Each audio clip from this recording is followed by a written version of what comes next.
Whoa. It's a truly humbling experience to actually be here, and it's a huge privilege to be here also. It's been a long journey coming here. There's this kind of myth that money speaks, and it's kind of ironic that before I actually give up money, I'd have 4 people in an audience, and so actually just from giving up money I've actually got a bigger audience than ever, so I think that blows the myth of that money speaks. I think my... Thank you. I think my moneyless journey actually began weirdly and ironically as a budding economist. And that sounds ironic to most people because we think of economy as money, but actually the monetary economy is just but one example of an economy.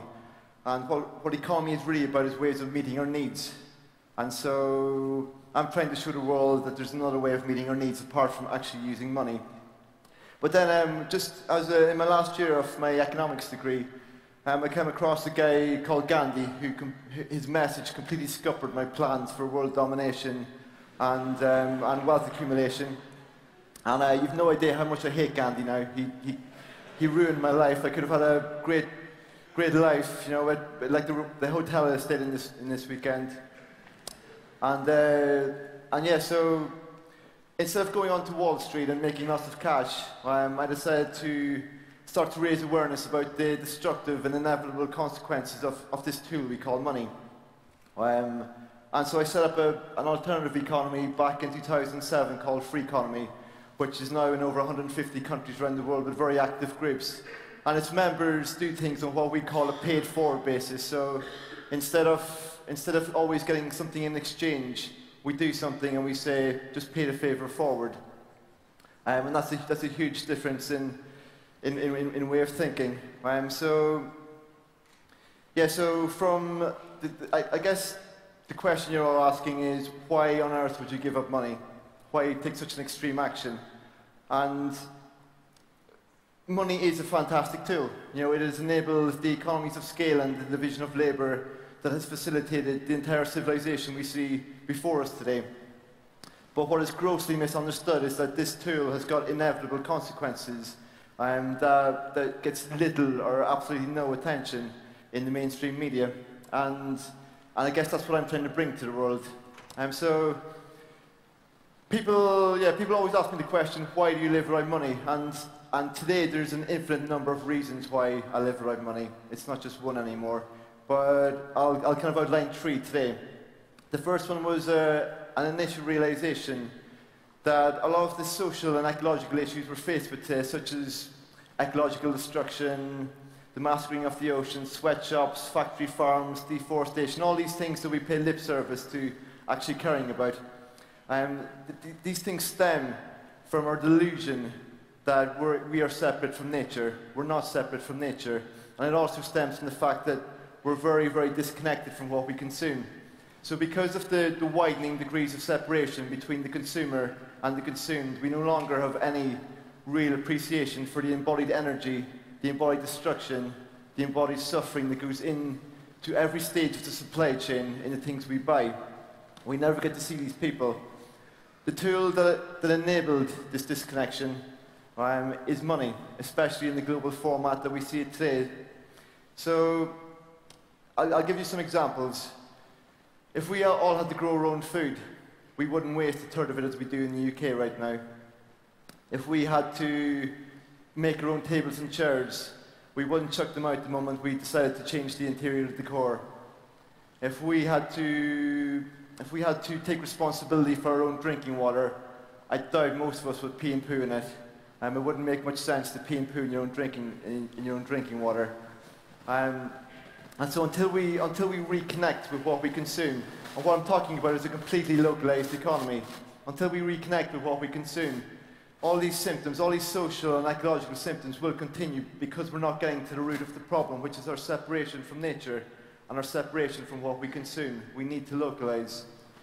I think the second second major point why I live without money, because I believe that money has now become to replace community as a primary source of security.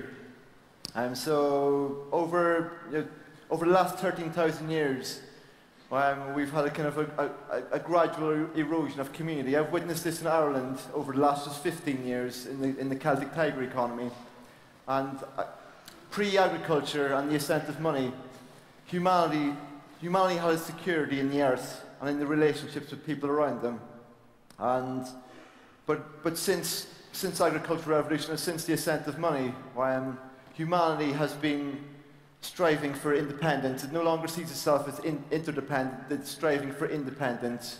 And let me tell you something today, independence is a complete myth. It doesn't exist. At the very, very basic level, we're dependent on earthworms, we're dependent on bees that pollinate our food. We are not independent, and we've got to get away from this illusion of independence. That's a very, very important point for me. And so, yeah, the third main reason why I personally live without money, and this is going to sound quite harsh, but I believe that prostitution is to sex what buying and selling is to giving and receiving. And so, thank you. Yeah, so I'm not calling everybody in the audience a prostitute because they went into the office last week for 8 hours. But actually, in some ways, I guess I also am. Like, we do so many things that we do today, we don't even believe in them anymore. Yet we do them for what is inherently valueless notes and coins that reduces all life to numbers. Like, what kind of life is that we reduce all life to numbers? And if you think of the act, if you think of the difference between making love, and I'm not just talking about having sex, I'm talking about actually really making love and having sex with a prostitute, you can sense the difference of the spirit in the act. You can sense the lack of connection or the increase of connection, how it actually feels as a human being. And that happens every day when we go to our shops and we don't even know the name of the cashier. We have these very, very impersonal relationships. And what I'm trying to get people to imagine is, imagine a world where we give because there's no other reason. A world where the fact that we can actually give to another human being that needs help. What other reason do we need to help somebody than the fact that they need help? Why do we always have to get something in return? And yeah, we're a million miles away from that world in some ways. But in other ways, that world already exists. It happens on a daily basis with family and friends. So can you imagine if you went home on a normal Monday evening and you cook dinner for your partner, and your partner goes to sit down and you say, well, that's actually 10 euros for dinner. Yeah, you would get a very, very curious look. And so the world of free economy already exists. It's just all I'm asking people to do is actually expand. To expand the spirit of unconditional giving to humanity at large. And my message is very, very simple one. It's not complicated. You don't need to be a rocket scientist to understand it. It's about unconditional giving. It's about giving because what other reason do we need to give other than somebody needs help? And that's probably at the core of my message. Because of time today, that's a very, very small fraction of why I live moneyless. I know most of you guys are a very, very sophisticated audience, but I know the one question you're probably asking is, how does that guy wipe his bum after he goes to the loo? And how I live without money is quite a big question. And people ask me that every day, how do you live without money? And given the time restraints, I've just got to touch on a few things. But for example, food. I grow all my own food. I forage some food from the wild. I do a little bit of bartering, which is not my ideal, but I do a little bit of bartering for things like grains. I live in a off-grid caravan, so I produce my own energy. I cook outside every day. I wash in a river. I've got a wood burner made from an old gas bottle where I chop wood and use the wood to heat my caravan. I cycle sometimes maybe over 100 kilometers a week. I prefer to walk because walking is much slower than even cycling. And as you can imagine, this list goes on and on and on into every kind of crevice of my life. To answer the question of how I wipe my bum, I use either leaves or I use newspaper. I once had the experience of actually, I was cutting off a piece of newspaper, and I was about to give a wipe, and I looked down, and it's a story about me, and it was, as you can imagine, my ugly mugs on the paper, and I thought, there's not many chances in life to have such utter disrespect for yourself. So I was like, so I kept wiping, and it was great to wipe my bum on my face. When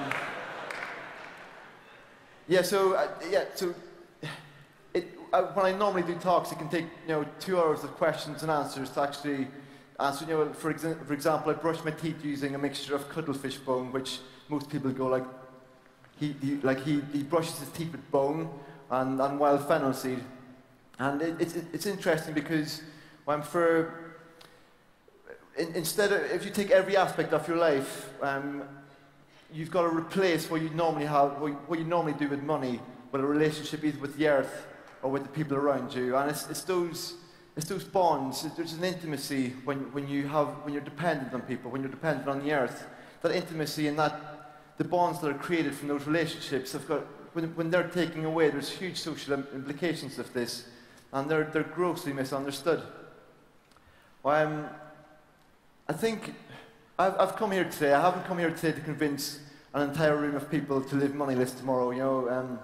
I'm an idealist at heart, but I'm also a realist. And I know none of you guys are probably going to go at lunch and burn your wallet and all your credit cards and cash.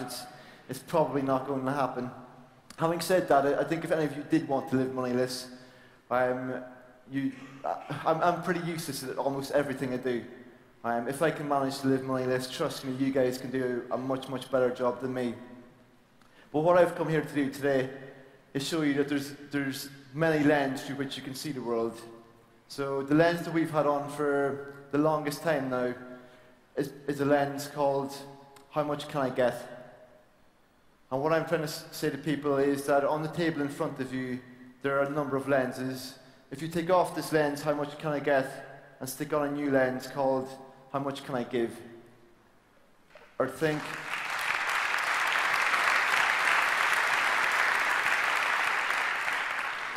you wake up in the morning and you see another lens called, how many people can I make smile today? And I woke up this morning, and you're going to have to help me with this one. I woke up this morning and said, I'm going to make 1,200 people smile at the one time. If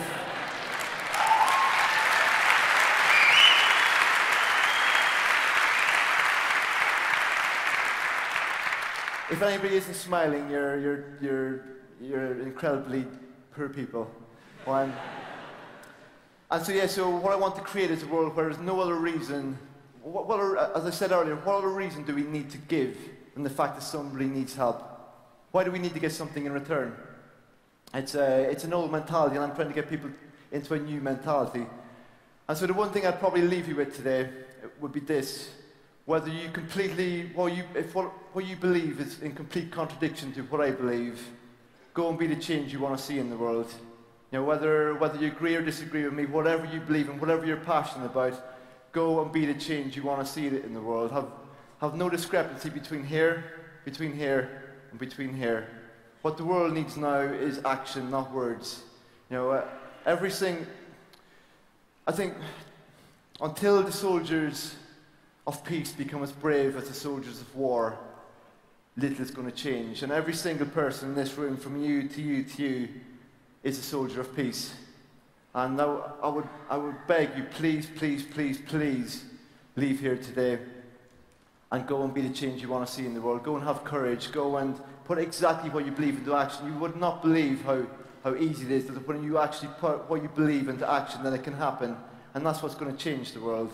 It's not going to change from us sitting in bars and talking about it. It's going to come from action. Apply your beliefs into action, and you will change the world. You will change the people around you, and you will change the world. So I beg you, please, please, please help us change this world. The world needs changing. And so I'll leave you. I just wish you all the courage and strength you're going to need to go out there and make this world a better place. Thank you very much.